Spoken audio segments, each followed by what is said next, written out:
मंदिरासाठी काहीही करू शकणार. कोण कोण माणसं आहे तो? इंद्रायणी आणि आमचे परमपूज्य पिता श्री व्यंकट महाराज दिग्रजकर. त्यांची लय बदनामी करणार. ती कशी करणार? अहो, तुमच्याच थ्रू. तुम्हीच लोकांना सांगणार व्यंकट महाराज कीर्तनात फक्त बोलंबाजी करतात. अग्निपरीक्षेच्या दिवशी इंद्रायणीबाईंनी पुरावा म्हणून आणलेली ती बाई खोटी होती. तुम्ही योग्य असताना अधोक्षज महाराजांना कसं चुकीचं समर्थन दिलं, वगैरे वगैरे वगैरे. परत परत तेच तेच बोलल्यानं खोटी गोष्ट खरी होत नाही मोहित. हा, पण खरी तर वाटते ना. मूर्खपणाचं बोलणं आहे. ए डॉक्टर, ऐकून घेतो म्हणून काही शब्द वापरायचे नाही, कळलं का? आधीच सांगून ठेवतोय. अरे एकीकडे नेत्याच्या डोक्यावर बर्फाची लादी असावी असं तू म्हणतोस ना, दुसरीकडे माझ्यावरच चिडतोस. चुकीचं वागणं आहे. आता मी काय सांगतो ना ते नीट ऐक, त्यात सगळ्यांचाच फायदा आहे.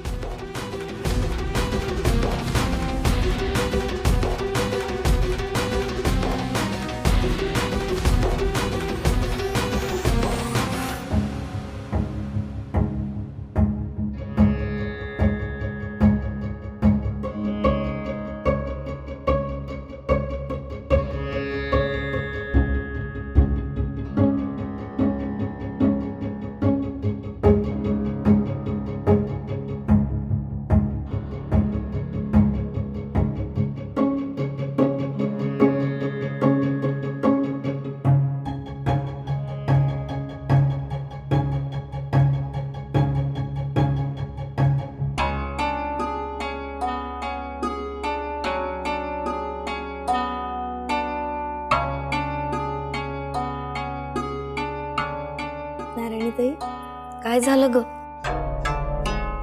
तुला तर कळलंच असेल ना, काय? गोपाळची सभा फेल गेली ते. कुणीच आलं नव्हतं त्याच्या सभेला. आलं होतं माझ्या कानावर. एवढंसं तोंड झालं होतं ग त्याचं. आयुष्यात कधीच अपयश पाहिलेलं नाहीये त्यांनी. आणि पहिल्यांदाच असं भर सभेत. आज पहिल्यांदा मला बहीण म्हणून फार वाईट वाटलं ग गोपाळचं. त्याच्या बरोबर असं नको व्हायला हवं होतं. मला पण वाईट वाटलं. लहानपणी सुलक्षणा काकू गेली, पण शकू काकूनी त्याला कधी पोरकं वाटू दिलं नाही. कायम त्याला आईची माया लावली. तिने बाळपण होऊ दिलं नाही ग, कारण गोपाळला सावत्र वाटायला नको म्हणून. मावशी म्हणतो तो तिला, पण खूप जीव लावतो तिला. तिच्यासाठी म्हणून तो घरी राहायला आलाय. माहितीये ना, आई माघारचं पोर आहे ग ते, म्हणून जरा चिडकय. आणि लांब राहिल्यामुळे ना जरा जुळून घ्यायला त्याला त्रास होतो. पण म्हणून त्याच्यासोबत असं नव्हतं व्हायला पाहिजे ग. मलाही असंच वाटतं. नारायणीताई, तुला असं तर नाही वाटत आहे ना की गोपाळ आणि अधोक्षज माझ्यामुळे समोरासमोर उभे आहेत? इंदू, अगं काही काय बोलतेस? माझ्या मनात पण नव्हतं तसं. आता तू काही विचार करायला लागलीस हा? आणि मी काय तुम्हाला आता ओळखते का? तुम्ही जन्मल्यापासून ओळखते मी तुम्हाला. तुमचा स्वभाव, तुमचे विचार माहिती आहेत मला. आणि गोपाळ लहानपणापासूनच जरा रेमे डोक्याचा आहे. पण म्हणून त्यांनी त्या मोहितराव सोबत हात मिळवणी करणे इतपत खाली नव्हतं उतरायला पाहिजे ग. हे तर मलाही वाटतं. मला ना काही कळतच नाही का वागला असेल ग तो असा.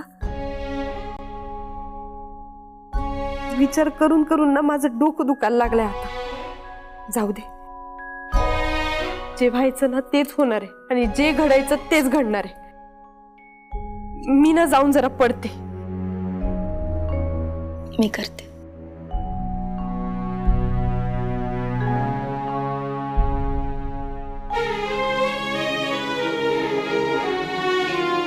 अधोक्षजची जीभ.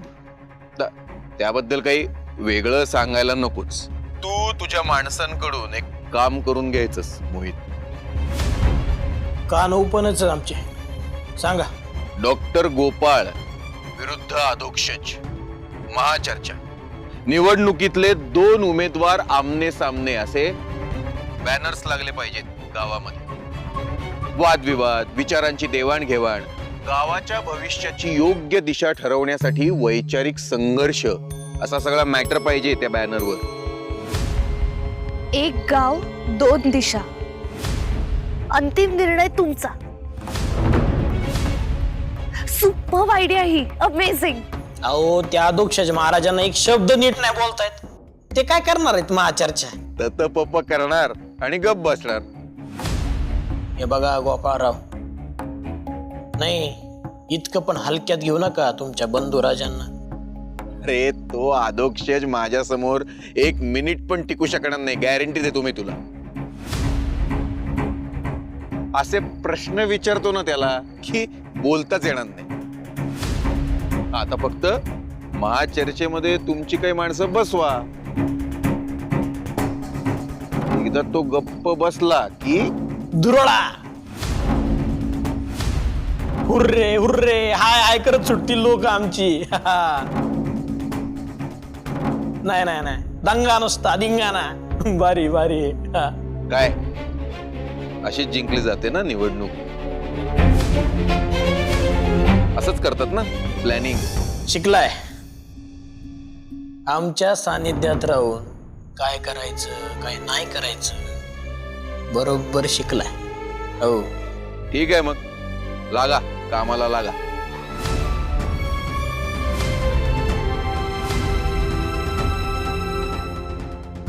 Doctor, this is a master stroke. आपण जे काही प्लॅन केलं ना त्यानुसारच सगळं झालं ना तर ही निवडणूक जिंकण्यापासून तुला कोणीही अडवू शकणार नाही.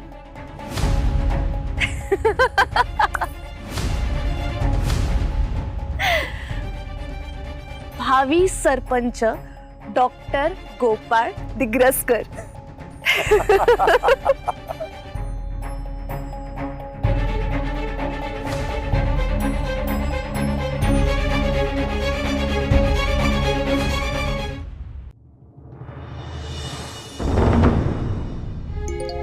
इम्रानना सारखे मेसेजेस करत असतो. तर काय तर नवीन डीलरला भेटणार होता ना, काय गणला आता?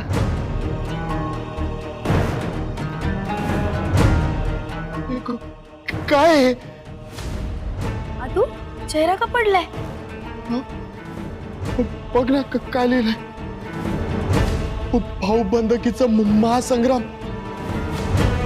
प्रश्नांचं भडीमार, आरोपांची गर्जना, वार पलटवार. काय लिहिलंय?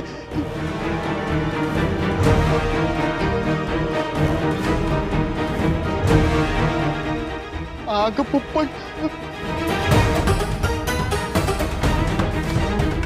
पण काय माझी आणि गोपा दादाची महाचर्चा कोणी ठेवली आणि का? तुला हरवण्यासाठी करतायत हे सगळं. याचं टेन्शन घ्यायचं नाही आणि मागेही हटायचं नाही. अगं पण महाचर्चा. मग काय झालं? मग काय झालं? महाचर्चा म्हणजे मला बोलावं लागलं आणि मी कसं बोलणार? आणि ते पण गोपा दादा बरोबर कसं बोलणार मी? आदू तू हे बोलून आताच हारलायस असं दिसतंय मला. मी काही हारलेलं नाही कळलं ना. पण तू तुला आठवतंय ना आईने जेव्हा मला परचा हक्कासाठी कीर्तन करायला लावलं होतं तेव्हा काय झालं होतं? आठवतंय ना तुला? कोणी भारे अधिकारी त्याचे हरिदे.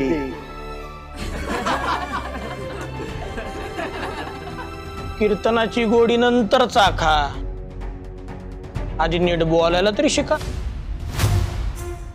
पूरग्रस्तांसाठी तू बोलत होतास ते आठवतंय का रे तुला? आण जरा डोळ्यासमोर. किती कॉन्फिडेंटली बोलत होता साधू. लोकांपर्यंत तुझा खरेपणा पोचत होता.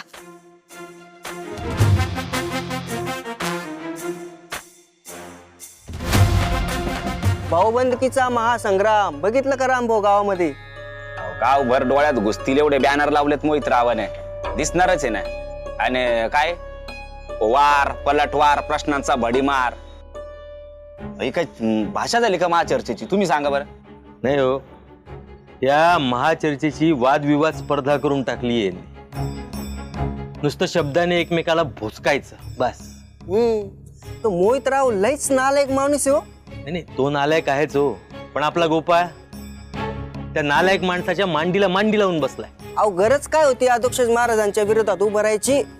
असं कुठं राजकारण असतं का? मग भयंकर सुरू आहे. अरे सोशल मीडियावर ते काय काय पोस्ट येत असतात, अगदी नको नको वाटतं. हा ना. मास्तर तुमचा काय अंदाज आहे या चर्चेत कोण जिंकल बरं? तसं गोपाळ महाराज बोलण्यात भारी आहेत. हा, शिक्षण, हुशारी, पद, 12 गावचं पाणी पिल्याला माणूस येतो, सगळ्या दृष्टीने मोठा आहे. नाही, पण अधोक्षज पण हुशार आहे. आपण बोलता यायला पाहिजे ना. मला असं वाटतं ना, बोलण्यात हारतील अध्यक्ष महाराज.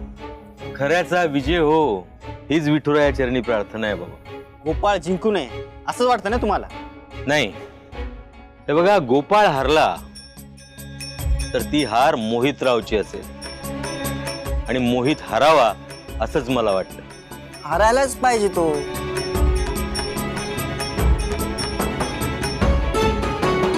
अगं इंदू, ती सभा नव्हती.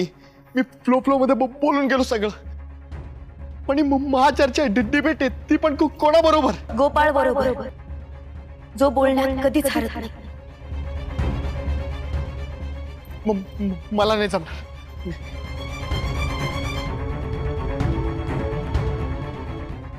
मैदान सोडून पळणार आहेस का तू आदू? आ? तुझ्या विरोधकांना तर हेच पाहिजे. तो मोहितराव मुद्दाम करतोय हे सगळं. तू जर माघार घेतलीस तर गोपाळ बिनविरोध जिंकून येईल. मग होऊ दे तसं. आदू, अरे काय बोलतोयस तू हे? हे बघ इंदू, मला सगळ्यांसमोर माझी लाज काढून घ्यायची नाही. आदू, तुझ्या लाजेपेक्षा आपल्या शाळेचं स्वप्न मोठं नाहीये का? आणि लढाई न करता मागे हटणार आहेस, पळपुटेपणा करणार आहेस? चालेल तुला? इंदू, तू उगाच मला बरीच पाडू नको. आदू, अरे आता तुझ्यासोबत माझंही नाव जोडलंय रे. ऐक ना, शांतपणे विचार कर. अरे लोकांना भीती वाटतेय तुझी, म्हणून करताय ते सगळं. आणि त्यात आपण शाळेसाठी जे काही केलंय ना, त्याची चर्चा सुरू आहे. खुपतंय त्यांना. इंदू, पण गोपाळ दादा मला काहीच बोलू नाही देणार का? म्हणून तूच तुझं तोंड बंद करणार आहेस का? आदू, तू लढ, पूर्ण शक्तीनिशी बोल, तुझे मुद्दे मांड, मग ठरवते ना लोकांना काय ते.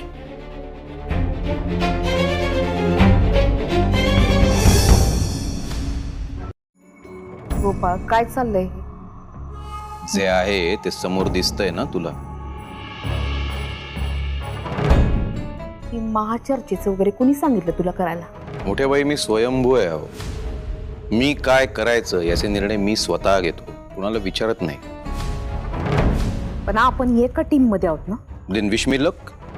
आणि शेवटी निवडणुकीला उभा आहे मी, हे असं सगळं करावं लागतं. एका शब्दाने तुम्हाला का अधोक्षज हरेल अशी भीती वाटते का तुला? काळजी वाटतेय पोटच्या पोराची? तुला निवडणुकीला मी उभं केलंय, तो जिंकावा म्हणून. आनंद वाटला ऐकून. कारण काय आहे, अधोक्षज हारणार म्हणजे त्याचा बेटर हाफ असलेल्या इंद्रायणीची नांगी ठेचली जाणार, आणि मला तेच पाहिजे. तुलाही तेच पाहिजे ना?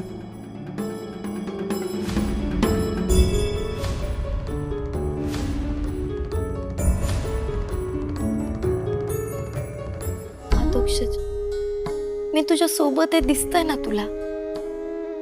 आपला विठुराया पाठीराखा आहे की.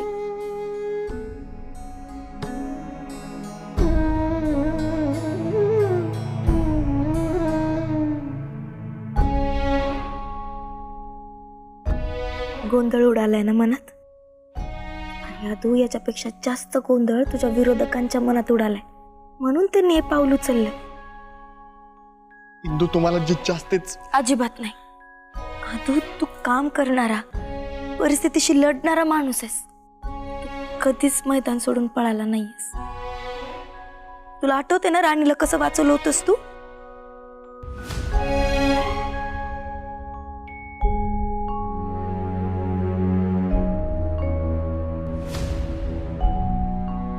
आणि त्या काकांना कसं वाचवलंस? स्वतःचा जीव धोक्यात घालून वाचवलं होतं साधू. अरे आदू, तू शाळेसाठी पण किती धडपड करतोयस. तू तुझ्या कामानं लोकांच्या मनावर काय जादू केलीस नाही दिसत असेल त्यांना.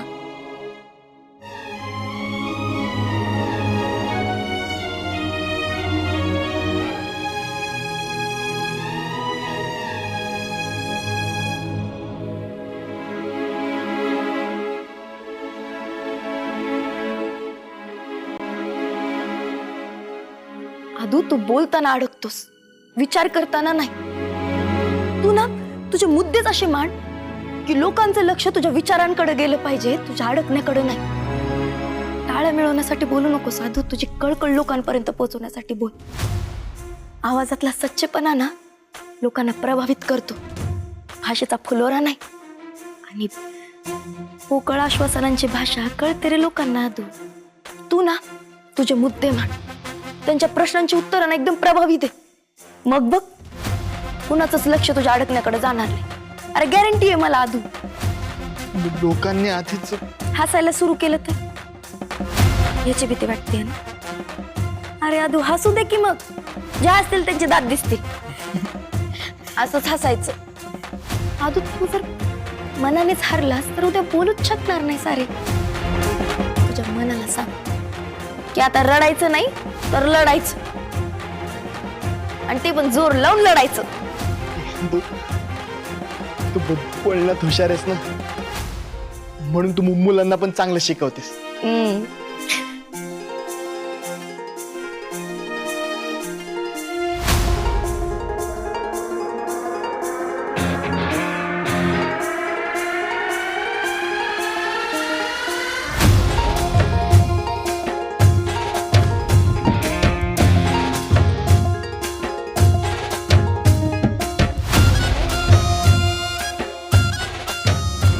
मला तेच वाटतंय आणि तुला तेच वाटतंय, आणि त्यासाठी माझ्या अधोक्षजनी हरणं अनिवार्य आहे. पण मला एक सांग गोपाळ, ही असली महाचर्चा वगैरे घडवून आणून तू तुझ्या नावाचा डंका वाजवू शकशील का? तुझा मुलगा फाड फाड बोलून वाक बाणांनी मला घायाळ करेल का? आरोप प्रत्यारोप करून माझ्या राई राई एवढ्या चिंधड्या उडवेल? काय सर? हो, पण काय ग, तुला खरंच असं वाटतं की मी या महाचर्चेतनं माघार घ्यावी? वेडावाकडा विचार करणार नसशील तर सांगते हो, कारण या चर्चेमुळे काहीच साध्य होणार नाही. आता या क्षणी संपूर्ण गावात अधोक्षजच्या नावाची चर्चा आहे. अख्खं गाव म्हणतंय का अधोक्षजच जिंकणार. मी या महाचर्चेमध्ये सहभाग घेतला नाही तरी सुद्धा तुझा अधोक्षज जिंकणार नाही, खात्री बाळग.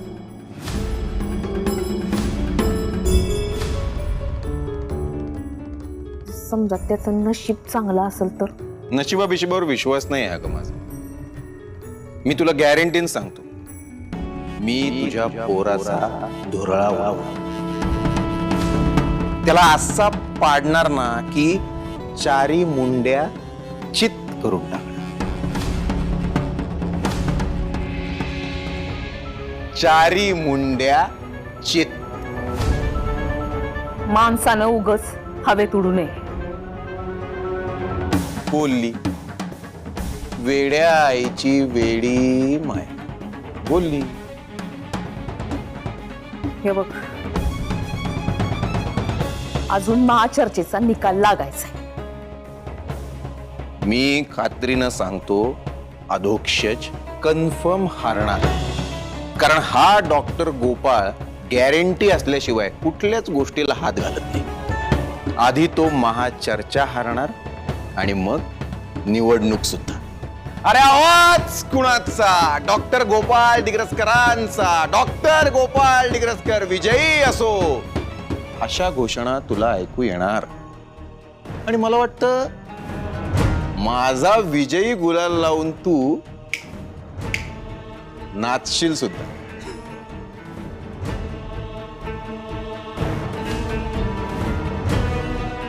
कॉन्फिडन्स बोलतोय का ओव्हर कॉन्फिडन्स बोलतोय? असं पण रिझल्ट तुझ्या बाजूनी लागण्यात मला आनंद आहे.